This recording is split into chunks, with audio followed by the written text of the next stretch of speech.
আসসালামু আলাইকুম। আমি আজকে আপনাদের সাথে শেয়ার করব জুরা মাংস। একটা সময় ছিল যখন অনেকগুলো মাংস একসাথে রান্না করা হতো, তখন জুরা মাংস খাওয়া হতো।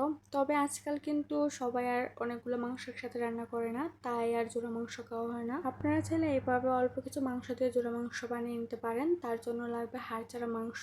এর মধ্যে দিয়ে দিলাম আদা রসুনের পেস্ট, হলুদ গুঁড়ো, মরিচের গুঁড়ো, ধনিয়ার গুঁড়ো, জিরার গুঁড়ো, স্বাদ মতো লবণ, পরিমাণ মতো তেল দিয়ে ভালোভাবে ম্যারিনেট করে 1 ঘন্টা রেস্টে রেখে দেবো। 1 ঘন্টা পর পর্যাপ্ত পরিমাণ পানি দিয়ে দেবো যাতে মাংসটা সিদ্ধ হয়ে যায়। এখানে আমি পানিটা একবার ইউজ করব।